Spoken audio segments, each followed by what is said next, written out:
Le 28 juin 1914, à Sarajevo, l'archiduc héritier d'Autriche, François Ferdinand, et sa femme sont assassinés par un Serbe bosniaque. L'Autriche, qui suspecte la Serbie d'être à l'origine de cet attentat, lui déclare la guerre. Par le jeu des alliances, les grandes puissances sont impliquées dans le conflit. La Russie, qui soutient la Serbie, l'Allemagne, alliée de l'Autriche, puis la France. L'Allemagne ayant pénétré en Belgique. La Grande-Bretagne, pour faire respecter la neutralité belge, déclare la guerre à l'Allemagne. Le 5 août 1914 débutent les premiers combats. En France, le leader socialiste Jaurès, opposé à la guerre, est assassiné le 31 juillet. Autour de son président de la République, Raymond Poincaré, toute la France se rallie à l'Union sacrée.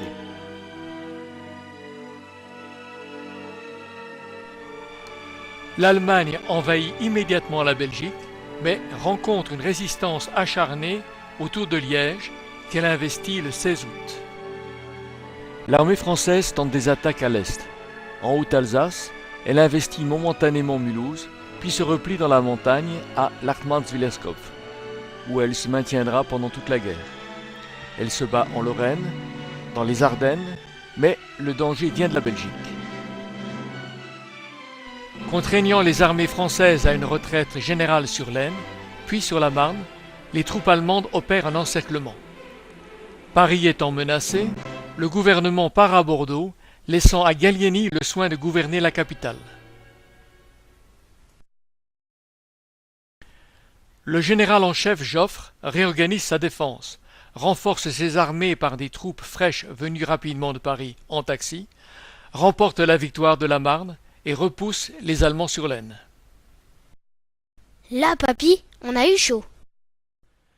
Les armées tentent de se contourner mutuellement sur leur flanc ouest par de dures batailles en Picardie, en Artois, en Flandre. Dans cette course à la mer, Foch coordonne les armées françaises, anglaises et belges. À partir d'octobre 1914, un front continu de tranchées de 800 km se stabilise de la frontière suisse à la mer du Nord. À la guerre de mouvement se substitue la guerre de tranchées. Pendant cette premier épisode, un oncle de ma mère a été tué le 9 octobre à Aix-Noulette en Artois. Il est aujourd'hui enterré dans cet immense cimetière de Notre-Dame de Lorette. Voici sa dernière lettre envoyée à sa famille. Il s'agit d'un courrier spécial réservé aux soldats. Il ne devait comporter aucun renseignement sur la bataille. La poste fonctionnait? Pas trop mal, je crois. C'était essentiel pour le moral des soldats. La Belgique est entièrement envahie, à l'exception d'une petite zone, dans les Flandres près de la mer, qui, défendue par les Belges, restera belge pendant toute la guerre. Albert Ier, dit le roi soldat, prend une part active dans le conflit. Son gouvernement s'installe près du Havre, à Sainte-Adresse, d'où sont émis ses timbres. Les Belges, pendant cette occupation, sont soutenus par le cardinal Mercier et par le maire de Bruxelles, Max. Ils utilisent ces timbres allemands surchargés belgiennes.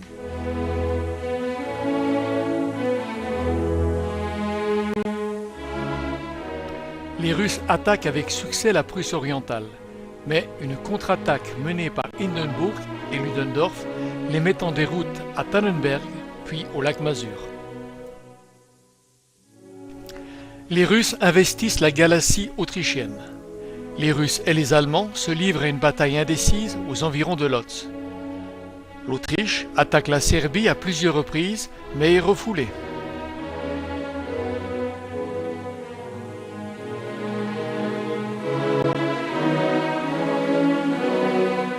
1er novembre 1914, les Ottomans entrent en guerre aux côtés des Allemands, ce qui conduit les Britanniques à débarquer en Mésopotamie et les Russes à se battre contre les Ottomans en Arménie.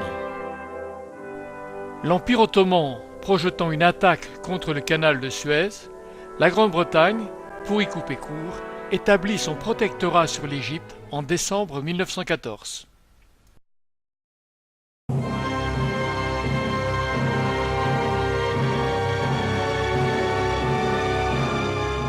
Les offensives françaises en Champagne, en Artois, bien que très meurtrières, donnent peu de résultats.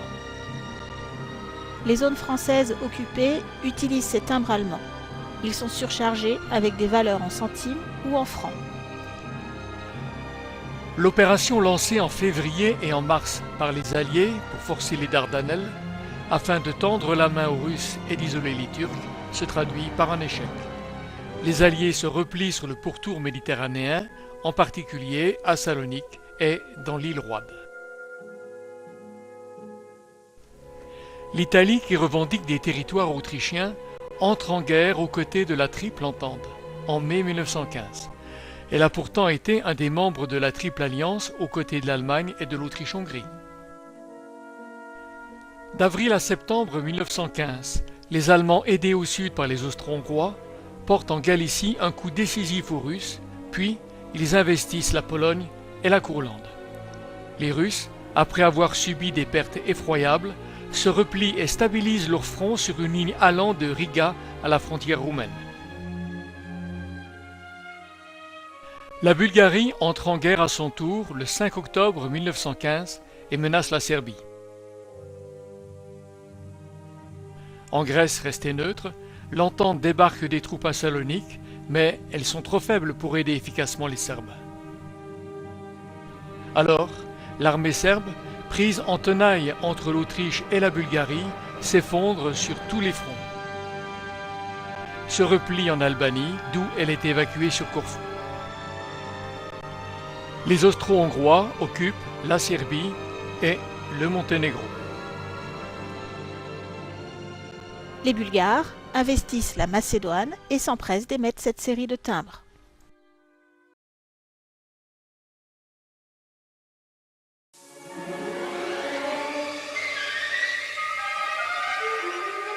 Du 21 février au 1er août, les Allemands recherchent la décision à Verdun par l'épuisement de l'armée française, qui, au cours d'une lutte sanglante, résiste victorieusement sous le commandement des généraux Pétain et Nivelle.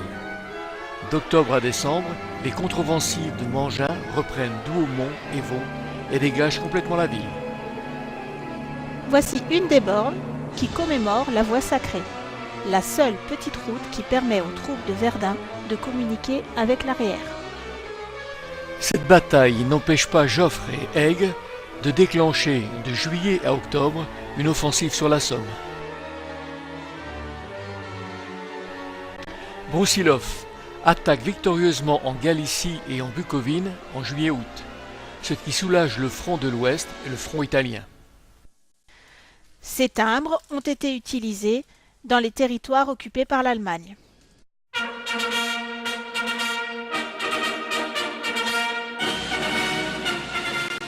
Après la mort de Charles, en octobre 1914, comptant sur le soutien de l'Entente, le nouveau souverain Ferdinand déclare la guerre à l'Allemagne le 28 août 1916.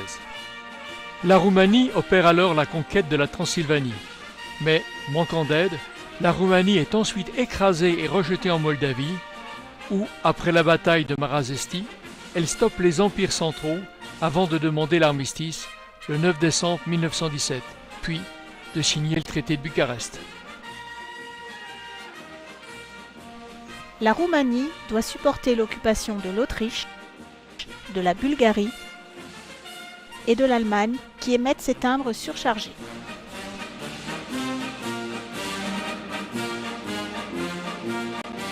Charles Ier succède à son grand-oncle François-Joseph, décédé en novembre 1916.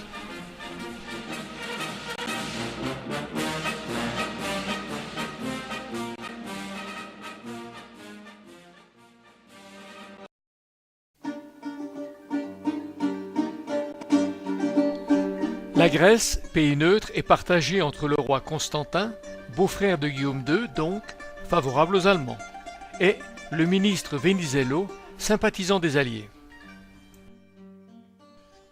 Les tensions sont telles que le pays se divise en deux postes différentes. Ce timbre d'iris est utilisé à Salonique et dans les territoires soumis au gouvernement de Venizelos, tandis que celui-ci, avec une surcharge, est employé dans les territoires restés fidèles au roi. Sous la pression de la France, en 1917, le roi abdique en faveur de son fils Alexandre Ier et la Grèce entre en guerre aux côtés de l'Entente. Le 6 avril, les États-Unis déclarent la guerre, à la suite, notamment, de l'offensive sous-marine allemande à outrance. Un corps expéditionnaire, sous la direction du général Pershing, débarque en France à partir du 26 juin. En mars, les Allemands se replient pour prendre une position sur un front mieux fortifié, la ligne Hindenburg. Ce timbre et ce monument honorent les Canadiens qui ont pris la crête de Vimy le 9 avril 1917. Nivelle engage une ambitieuse offensive en avril au chemin des Dames. C'est un échec qui entraîne une très grave crise du moral dans l'armée française. Pétain, nommé généralissime, la surmonte en réorganisant l'armée. Aristide Briand, président du Conseil, est remplacé par Georges Clemenceau.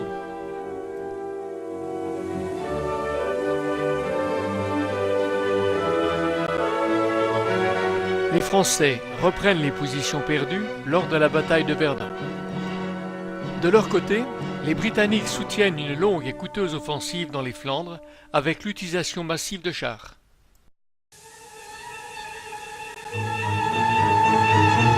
Suite à une révolte à Petrograd, le tsar Nicolas II abdique le 16 mars et laisse place au gouvernement provisoire du prince Lvov, auquel succède Kerensky. Cette originale surcharge, apposée à ce bloc de 4 timbres, marque la fondation de ce gouvernement provisoire. Je te traduis la devise: liberté, égalité, fraternité. Ah oui, j'ai déjà entendu ça. Le gouvernement provisoire continue à tenir tête aux Allemands, qui occupent la Bucovine en septembre et prennent Riga le 3 octobre. Lénine et le parti bolchéviste prennent le pouvoir après les journées d'octobre. Cette révolution d'octobre est le point fort de l'histoire de l'URSS et de multiples timbres la commémorent.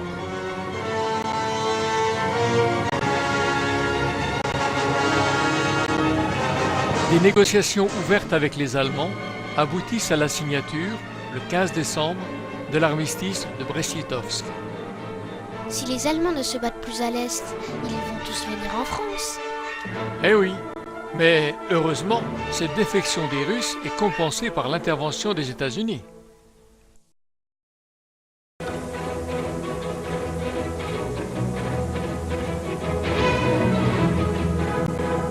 Les Italiens sont entrés en guerre en mai 1915. Face aux Austro-Hongrois, ils s'engagent dans une guerre de position, le plus souvent en montagne. Malgré des attaques répétées vers Trieste, le long de l'Isonzo, le front évolue peu jusqu'en octobre 1917, quand l'Italie connaît une déroute à Caporetto et doit se replier sur la Piave.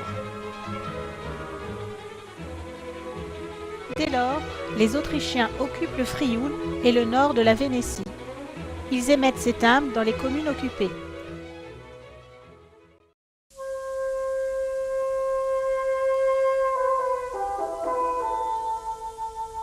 Les Russes n'acceptant pas les conditions de l'armistice de Brest-Litov, les Allemands reprennent leur progression et pénètrent en Ukraine.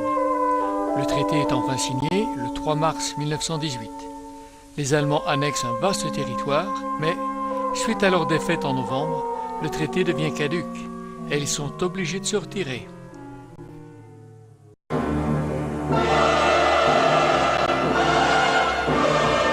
L'armée d'Orient progresse en mai 1918 et, le 15 septembre, Franchet d'Espéret porte une attaque décisive. Renforcé par les Serbes et les Grecs, il progresse rapidement et contraint la Bulgarie à demander l'armistice le 29 septembre. Il entre à Sofia, à Belgrade, en Hongrie et menace l'Autriche et la Turquie.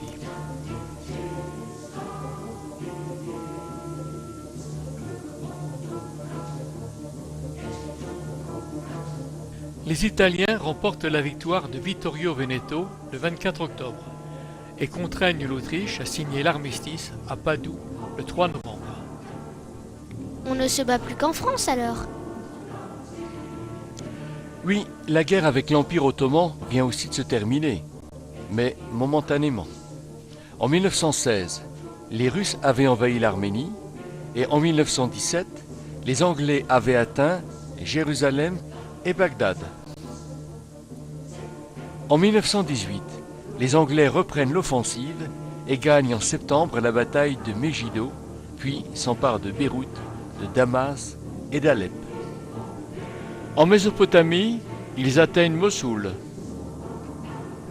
Les Arabes de l'Amir Faisal se soulèvent sous l'impulsion de Laurence. Profitant de la révolution bolchevique, les Turcs repassent le Caucase. Ils sont toutefois contraints de signer l'armistice de Moudros le 30 octobre. À l'ouest, les Alliés ont réalisé l'unité de commandement, en nommant Foch commandant en chef. Ils reprennent l'initiative, mais les Allemands déclenchent une série de violentes offensives qui enfoncent les lignes alliées. Foch lance à son tour une contre-offensive, obligeant les Allemands à battre en retraite jusqu'en Belgique. Le 4 novembre, Hindenburg décide la retraite générale sur le Rhin. L'armistice est signé à Rotonde le 11 novembre, après que Guillaume II ait abdiqué le 9.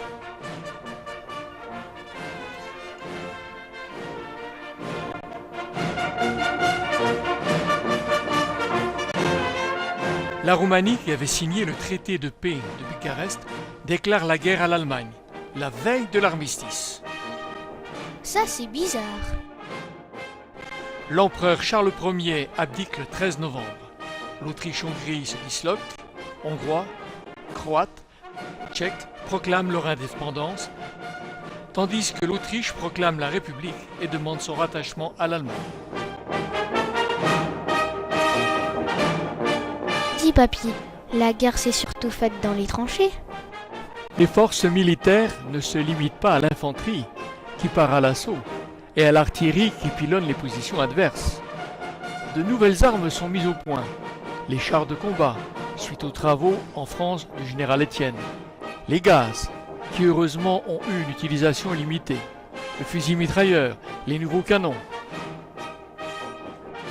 L'aviation est d'un apport primordial, avec ses héros comme Guimer et Roland Garros, qui adapte la mitrailleuse aux avions à hélice. Et sur les mers, il ne s'est rien passé? Si, nous en avons effectivement peu parlé. Les Britanniques veulent imposer un blocus à l'Allemagne. Ils marquent leur suprématie, mais les Allemands sont très efficaces avec leurs sous-marins et perturbent les transports maritimes. Tu parles de cette guerre avec beaucoup de décontraction. Des déclarations, des armes, des retraites, des généraux, des armistices, et les hommes dans tout ça. Cette guerre a été très meurtrière, avec plus de 9 millions de morts, comme en témoignent les immenses cimetières du nord et de l'est de la France. Les blessés sont aussi très nombreux.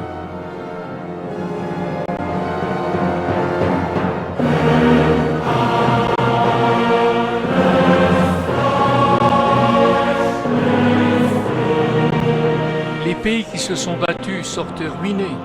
Les familles des victimes sont démunies. À la fin de la guerre et dans les années qui suivent, chaque pays émet ses timbres pour aider les familles, les veuves et les orphelins. La France a émis 3 séries de timbres à leur profit.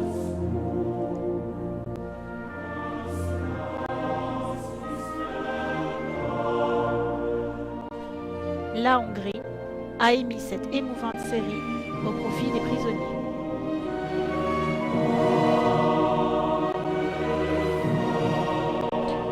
Tu as pu observer que pendant la guerre, peu de timbres témoignaient des combats.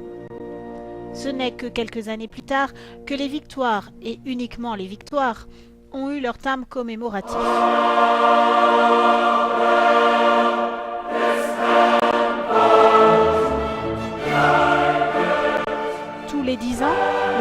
émet un timbre le 11 novembre. Mais la vie va reprendre comme avant. Ce ne sera jamais plus comme avant. Les frontières se disloquent, de nouveaux courants politiques apparaissent et s'opposent, mais nous en reparlerons plus tard.